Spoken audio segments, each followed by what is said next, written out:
Let's do some Q&A. We still have about half an hour for a Q&A session. You can ask me to clarify something if it didn't make sense to you. Something in the video, what was going on, why it was going on, how I got started, jail stories, whatever you want. I'm here to please. Somebody popped up back there first. So, for let's say I did want to become a vegetarian, price range for a week amount of food versus somebody who eats meat and goes to Walmart or Target or Kroger, to the grocery stores that aren't generally pushed towards vegetarians or vegans. What would be the difference in price? It's going to be cheaper. There's a big myth out there that it's more expensive to be veg, and let me explain this in a couple different ways.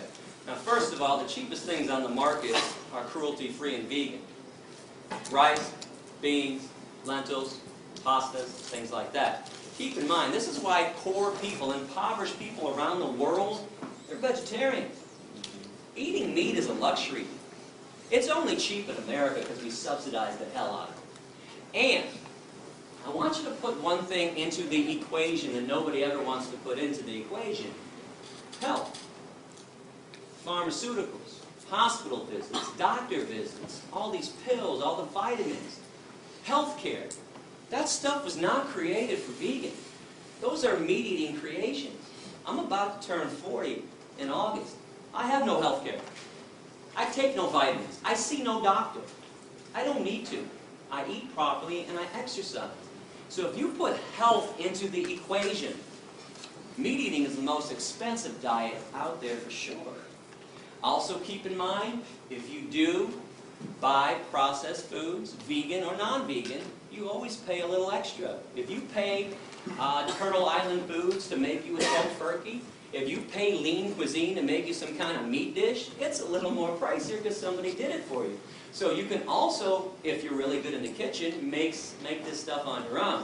I got a recipe section online. I also have a restaurant section and a grocery section too. So you can always look up that stuff. You can contact me, ask me, how do I make this favorite recipe of yours? I will track it down. My girlfriend too is a wonderful chef as well. So keep all those things into the equation. Let me say one more too. If you eat out, whether you eat meat or you're vegan, it's always a little more pricier too. So don't blame it on, I went to this vegan restaurant and it was pricey. Outback Steakhouse isn't so cheap either.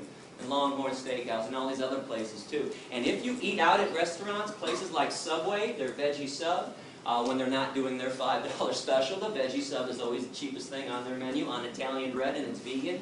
If you go to Taco Bell, get a bean burrito without the cheese, you want to talk about dirt cheap, 99 cents. And I bring this up because students try to do this with me all the time. Gary, I understand what you're saying, but I'm broke. I'm a college student, only got $1, gotta go to McDonald's. Well, you can do the same nasty shit at Taco Bell too, okay? And I say nasty shit because if you eat at McDonald's, don't tell me you're eating for taste. Yes, sir? So how do you get the same meat taste for a vegan meal without using meat? Yeah, if you use the right combinations of vegetables and spices, you'd be amazed what you can mimic. For instance, there's a lot of mock fish that's out there. I was talked about the shrimp from that company. If you go to a website called Veggie World, V-E-G-I-E, 1G, veggieworld.com, they got fake lobster, they got cod, they got salmon, any fish product you're looking for, they use seaweed. Seaweed gives it a fishy smell and a fishy taste. You've all had a good portobello mushroom at some time too. If you hook up a portobello mushroom on the grill, it tastes awfully steaky.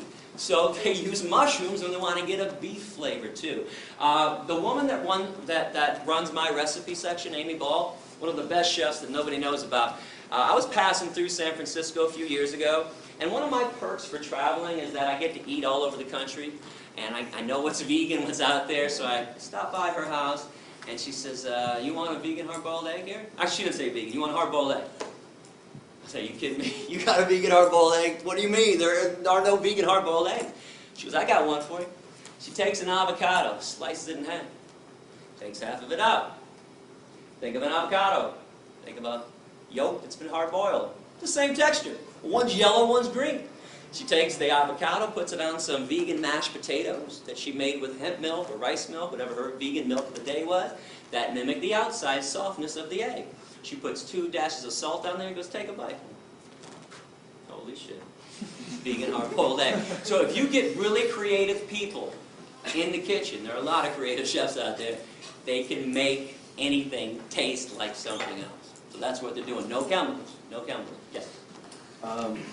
Some of these meat-alike foods, do they have to go to extra lengths, like add a lot of sodium or corn syrup? There's sodium in there for sure. Absolutely. And, you know, salt is something that gives things a lot of taste, so you might have to look out if you want to watch your sodium. But I don't want people to be concerned about sodium before you're concerned about animal protein, cholesterol, saturated fat, all the other things. It's kind of pointless. It's kind of like somebody smoking a cigarette in my face and going, "Hey, Gary, you should really smoke that weed." I'm like, what are you talking about? If you're doing something unhealthy, what's the point of trying to keep away something else that might be unhealthy for you? Yeah. From what I understand, the basic concept of veganism is not to exploit or harm living beings, right? Everything from, say, cows to even yeast. But what about, say, if you have to deal with parasites, bacterial infections, diseases from that? How do you go about treating yourself? Yeah, self-defense is an acceptable form of protecting yourself. That's understandable, but say as a doctor in your profession, you have to go in there and you have to kill living beings. Kill what, bacteria? Yeah. So are you founder of People for the Ethical Treatment of Bacteria? The only thing that bothers me when this is brought up is that you want to equate cows in the same level as parasites Oh and no, bacteria. I'm equating bacteria and yeast together. Okay, but do bacteria harm you most of the time? When they do, they're harmful. You have a right to defend yourself and kill something that's harming you. Now let me explain this in a different way. If you and I were walking through the woods and a bear attacked you and jumped on you, do you really think I'd be like, "Oh, too bad, I'm vegan, man"? Okay, I would beat the shit, or try to beat the shit out of the bear and get them off you. This is self-defense. You were attacked. But if some human jumped on you for no reason, I'd also protect you too. If bacteria are killing you and destroying your body, you have a right to destroy the bacteria that's trying to destroy you. Keep in mind, cows do not attack us. Chickens have never attacked a human being in history. Something else I'm kind of curious about, how come we think we're better than chickens when we kill 35 to 40 billion chickens every year on this planet? We've been doing this for thousands of years. How is the murderer more special than the murdered? How is the oppressor better than the oppressed? We got this stuff backwards. We're not better than them. We're the ones attacking them. That makes us less important. That makes us worse. That makes us evil. Yes, sir.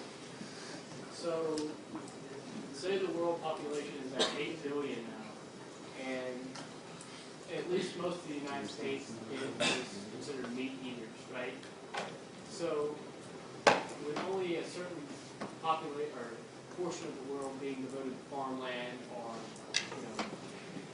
places we can grow food, it just seems to me that if most of the world went vegan, then it would, I know your quote on the 65% of the grain goes to meat products, but how would we support ourselves without meat products, I guess is what I'm trying to say, or eggs, or... Easily and wonderfully.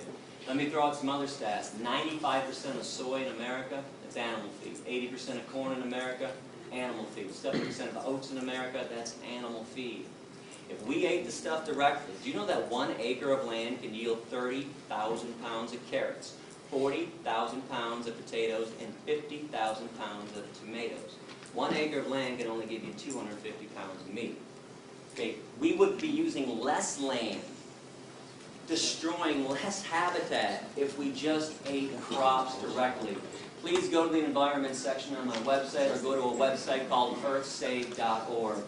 Everybody gets fed. Here, let me throw this out there. Do you know the world's largest Feed the Hungry organization is called Food for Life Global? Please look them up online. When I found out about this group that solely uses vegetarian and vegan food to feed people 2 million meals per day, I found out about them about 10 years ago. I also found the second largest group on the planet doing Feed the Hungry stuff is Plenty. Plenty.org is their website. Both are vegetarian groups. Now, I sent a letter to both presidents saying, "Oh my God, this is wonderful. Finally, somebody realized you don't have to harm animals to help people." I got letters back that were almost identical. They said something like this: "It's not that we do this for ethical reasons. We don't want to argue with you. We don't want to debate you on that. We do this because it's cheaper, And we feed 20 to 30 times the amount of people when we use vegetarian food than when groups use meat. Another question, somebody up here, right there. I agree with you in the vegetables and fruit and all that stuff is really good for you, but I guess would say processed soy is bad for you because it causes the body to generate extra estrogen. Well, here's something interesting on that. If estrogen is people's concern about soy, meat and cow's milk have twice the amount of estrogen that's found in soy. But let me break this down for you. So the estrogen that's found in soy is a phytoestrogen, P-H-Y-T-O, plant-based. Phytoestrogens cause no harm to the human body whatsoever. It's animal estrogens that drive the body crazy. But I got some good news for you. If you're really concerned about eating soy, you don't want to do it, don't do it. Eating soy does not mean that you can't be vegan or not eating it. There's wheat meat, or just get down to the nuts and bolts of veganism. Go fruits and vegetables, lentils and beans, and things like that. So you don't have to make soy part of your diet. And if you want to go to my website, I hope you do. I got a brand new section about all the myths out there about soy. A lot of them are being spread by Mr. Michael Pollan, The Omnivore's Dilemma. And by the way, what the hell is the dilemma? Is being kind instead of cruel really problematic to people? Michael Pollan, by the way, is a hunter, is an unpaid spokesman for the meat and dairy industries. Please do not go listening to the Food Incorporated movie or to his Omnivore's Dilemma book. He's nothing but Ted Nugent light. I was just wondering if you only bought products made in the U.S. because you're advocating like cruelty-free, but then what about like cruelty to other people in sweatshops? Do you only buy American? Oh yeah, nowadays you can look at the tag, and it's from Hemptown. I buy my stuff from vegan companies that pay a fair wage, and yeah, I don't do the Target stuff anymore, the Kohl's or anything like that. There are a lot of other issues to be concerned about, and I'm glad that this is brought up. But let's keep in mind the main form of cruelty on the planet is what we do to the animals. But please get involved in other issues like avoiding sweatshops, trying to buy locally and all that stuff. Do you find that it's affordable to buy? You know, I got 3 of these shirts. I just ordered them. They were $9 each. And they were dirt cheap too. It's not as difficult as people think to live ethically. It only seems that way because we're used to the other way of not caring about where products come from, not caring about what happens to other animals and to other human beings. What countries were you kicked out of? Canada kicked me out first in 1999. This happened because in 1997 I decided I wanted to do more than just be vegan. I wanted to actually free animals who were being held captive. So I went to a mink concentration camp, a fur farm for animals, the Ebert's Fur Farm in Blenheim, Ontario. Now, I'm from Michigan, so Canada's right across, half an hour, 45 minutes away. So I went to this farm and I opened up the cages for 1,542 mink. Now, mink in the fur industry are killed 2 ways. One, they have their necks manually broken. They take them out of a cage and snap their neck against somebody's knee, or they gas them back to the concentration camp stuff. Now, things went badly that evening. I was arrested, and quickly 540 mink actually escaped that night. Holes were cut in the perimeter fence. There was a little dirt road. And then there were 600 acres of forest. That's all they had to do was get across the street, find the way out. Unfortunately, 1,000 mink never made it off the grounds. For that, they were doomed. All I can give them or anyone else would be a chance to be free. I mean, let's face it, if you were all being held in captivity, you were going to have your neck snapped, your skin ripped off your body so somebody else could make a pair of slippers. You'd all be going, man, I hope Gary's coming by tonight. Open up this damn cage, give me a chance. So I got arrested that night. I was put in maximum security, by the way. I was given a 6-month sentence. I did 77 days before they deported me and threw me out, made me persona non grata. And let me just tell you a quick little story, too. While I was in jail, I was with some pretty bad people, child molesters, rapists, murderers, people who tried to stab people. They were trying to teach me a lesson. They put me in one of the worst places around. So they put me in the unit on day 1, kind of a holding unit before they moved me to my unit. And there's a TV set on in the corner. And the alpha male's got the clicker, and he's 5, 5:30, 6, 6:30 news. Lead story in Canada that night. International terrorist Gary Yourofsky sent to jail tonight. Gary Yourofsky, international terrorist, sent to jail. I got international terrorist with every mention of my name. I'm from Michigan. It's Canada. I am now the local. So, I don't know anybody on day 1. I'm standing in the back of the cell, and they're all huddled around the TV. And they finally realize I'm in there with them. One guy's kind of standing like this, and he's looking around. Hey, that's the guy back there. It goes around, that's the guy back there. Now the alpha male gets in and walks up to me, pretty big guy, he's like, you an international terror? I said, yeah. So that's fine, man, you don't look like an international terror. I said, maybe it's because I'm the exact opposite of one. Here's what I did. I freed some mink. They're going to have their necks broken. Now, the first thing he said to me, I preached a lot in jail. First thing everybody said to me was, what the hell's a mink? It's like a big ferret. It's an rodent thing.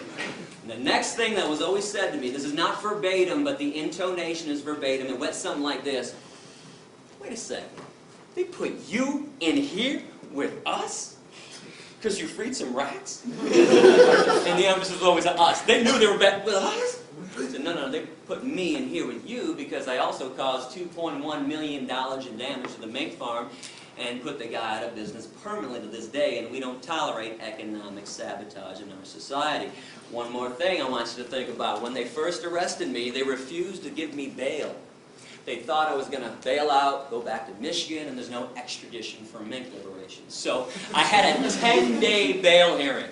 I bring this up because I challenge anyone in this room. Find me a 10-day bail hearing for a rapist, a murderer, or a child molester.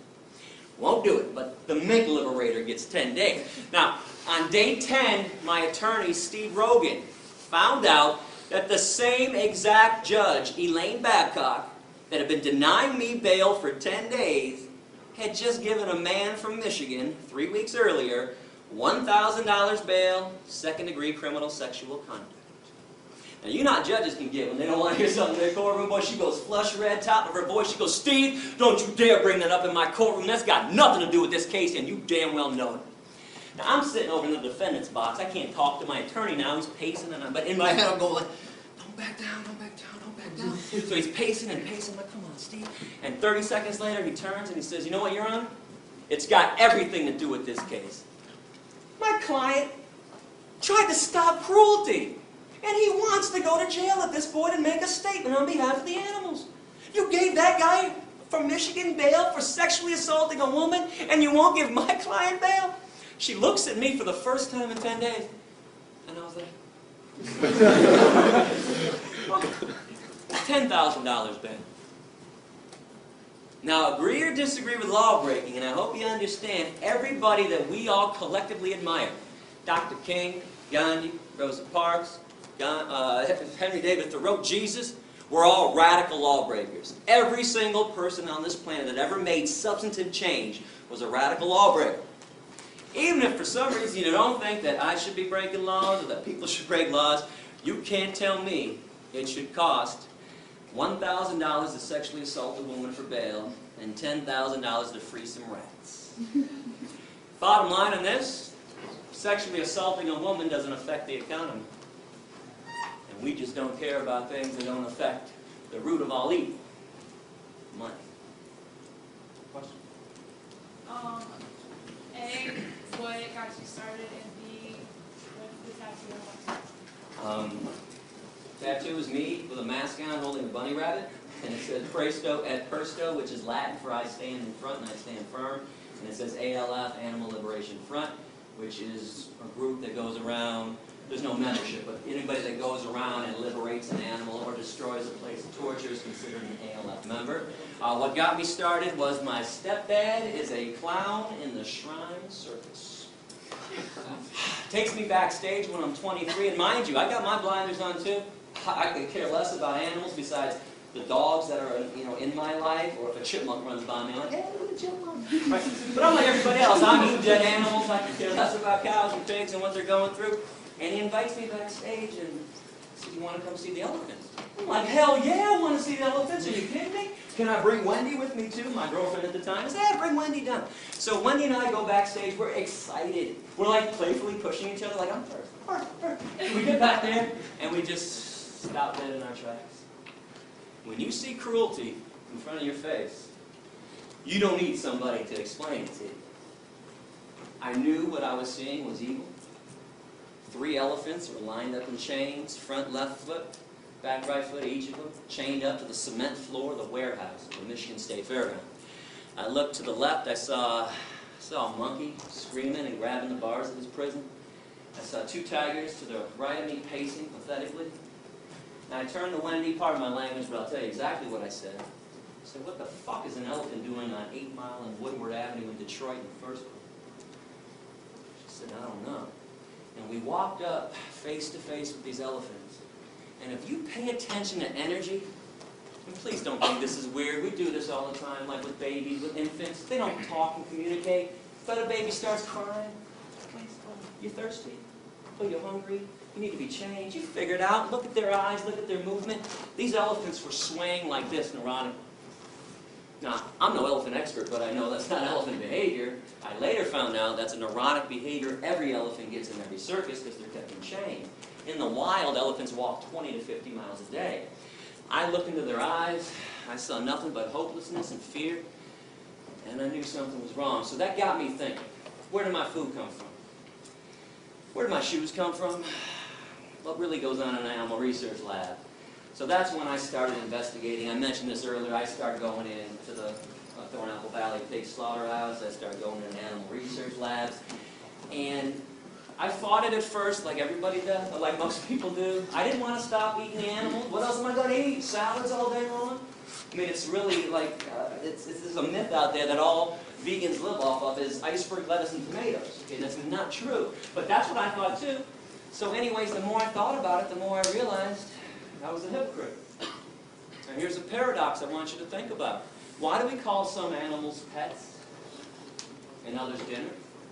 Why do we fight for the rights of certain animals to be happy and loved and safe? Dogs and cats in America. But others, hey, slice their beaks off. Those damn hens, slice them off, fully conscious.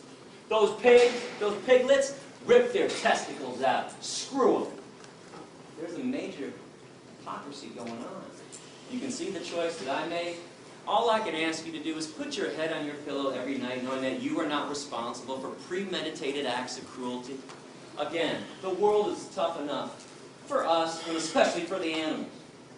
Do we have to make it worse by eating them? There is no need in this day and age to be consuming any animal product whatsoever. It's time to let it go. So I noticed when I came in here that you were not a member of PETA. Why was that? Full disclosure, 2002 to 2005 in November, PETA funded my tour. I was never a PETA employee. I took money from them as a sponsor, independent contractor. I take money from anybody to do good things with it. I don't think it's wrong to take evil money and do good things with it. Now, PETA pulled their funding from me in November '05 because they told me that education isn't important. Really? It's the only thing that ever made the world a better place, was teaching somebody else about why they shouldn't discriminate and harm somebody else. But bottom line with PETA, the corporation that is PETA, with their corporate headquarters in Norfolk, Virginia, I'm a money taker and not a money maker. I told you during the speech, and I meant it, I have never once charged a school for a lecture. I've never once charged a professor to pay me to come into their classes. I've never once passed around a collection plate to students. I do not believe you should have to pay to learn about the truth. Now, PETA, it cost me about $64 grand a year to do this tour.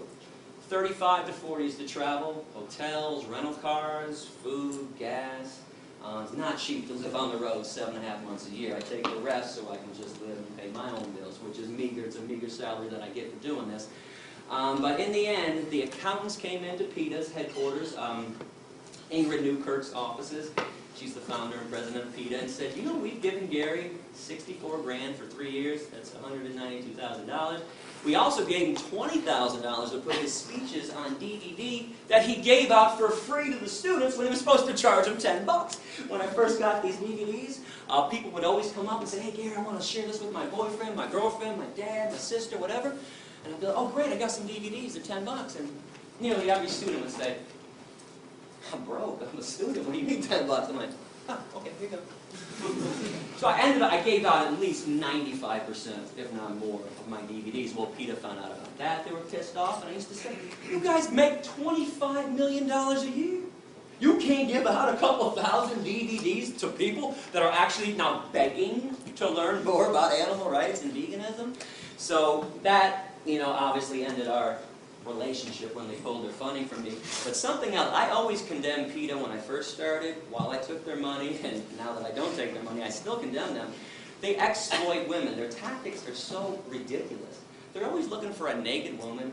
Like Pam Anderson. They want to put Pam Anderson's boobs on billboards all the time. Now listen, I dig that Pam Anderson cares about animals, honestly. But her boobs don't make anybody go vegan. Now when I used to bring this up with Ingrid, she used to say, do you know how many people see those billboards than see your speech? I'm like, oh, it's not even close. Millions more. Are you telling me guys are walking through Times Square, New York City, there's Pam on a billboard, and they're going, holy shit, look at those tits. Let's get some tofu. There's no connection. No, listen, I understand why sex is used, why women are exploited to sell products. I don't like it. But if you tell guys, spray this on, and 12 women are going to tackle you in the hallway and have sex with you, boy, guys, or I'll give me some Axe, spray it all over me. You tell a guy, you're going to get laid if you buy a Harley. Boy, guys want to go get a Harley. But you show Pam Anderson's boobs, nothing. In, out. Doesn't do anything. And there's a lot more horrible things going on in PETA. I actually have an essay on my website. If you click on other animal rights issues, I have an essay entitled, What's Wrong with PETA? And What's Wrong with the Humane Society of the U.S., which is nothing but an animal welfare group that doesn't want to see the free animals at all. You mentioned the pet thing earlier. How do you feel about if you have pets that are carnivores and feeding them meat? Bad idea. Now, let me preface this. I do not challenge anybody's love for their dog or cat. If you're a sane person, sane people who have dogs and cats treat them like family members, unlike Michael Vick. But you brought up a major problem with them. Now, number one is they're carnivores. Now, this means we have to enslave and kill more cows, pigs, chickens, turkeys, and fish to feed the dogs and cats that we like more than the cows and the pigs. Now, hear me on this. I don't care what carnivores do on their own in the wild. Could care. I got the Planet Life series, Planet Earth series. I watched the National Geographic. I can watch a lion tear up a zebra to pieces. Doesn't bother me. But we have no business killing on their behalf. And I'll explain this in a simple way. Who's got a cat? Somebody's got to have a cat in front of somebody? Did you ever go outside and kill birds for your cat? No, it brings them back. Thank you. Cat does it on his own. Nobody kills a bird for their cat, but you pay people at the slaughterhouse to kill birds for science diet, ions, and all the other pet food. Just like we pay people to kill chickens and pigs for us, because most people can't shove a knife into somebody else's throat. So, bad idea to have carnivorous pets. Now, good news, in this day and age, there's vegan dog food and cat food. Now, with this being said, I am not here to turn your dogs and cats into vegan. I did not get kicked out of 5 countries. By the way, the other 4 countries somebody had were England, Northern Ireland, Wales, and Scotland. Even though I never set foot on their land ever, they preemptively threw me out because they didn't like my essays. But I did not get arrested 13 times to turn your dogs and cats into vegans. But if you knew what was in dog food and cat food, let me mention the other problem with having dogs and cats: we overbreed them. Every year we murder 5 to 10 million dogs and cats in our shelters every year. These are now slaughterhouses. So there needs to be a moratorium too until every cage is empty. But those 5 to 10 million dogs and cats in shelters that we kill every year, raise your hand if you think they end up in a landfill. Wrong. Once a week, the rendering truck comes around, picks them all up and grinds them up and sells them to Science Diet, Alpo, and Iams, and all the pet food companies.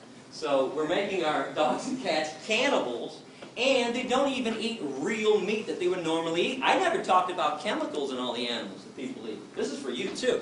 This is just a whole nother issue on the side that I'm more focused about ethics and stuff.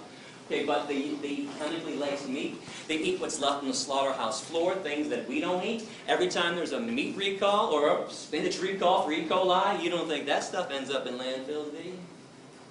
Science Diet and Alpo and Iams. So this is why the vegan food is better for them. Now I want to show you something real quick. Actually, I knew this was going to happen this summer. I have never shown this before, but My dog Rex passed away in 2004. He was 15 years old. And Rex was a vegan for the last 9 years of his life. Nature's Recipe vegan dog food formula. Don't tell me Rex doesn't look wonderful, because he does. Because when I travel with him, and he came with me a lot on the road, I took him to vets when I had to. Every vet freaked out and said, "Oh my God, you can't make your dog a vegan, Gary, because you're a vegan, he's a carnivore." I'm like, "Go ahead, do some blood work on him." They'd all do blood work, call me 3 or 4 days later and say, "Mr. Yourofsky, all the vets from the back room right now, we are astonished. Your dog is in the most amazing health we've ever seen." I said, "Yeah, that's because my dog doesn't eat garbage." And when I say the garbage too, when I was at Thornapple Valley for 6 weeks, every day I saw a truck pull into the lot.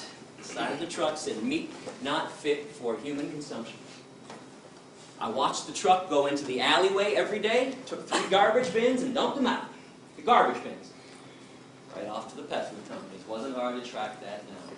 So this is why that vegan stuff is better. Now the vegan cat food, by the way, is not on the market. You've got to go online. I think vegancats.com or evolution.com.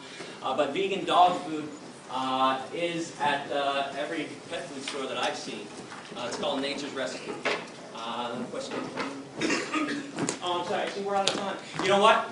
Thank you very much for listening. I appreciate it.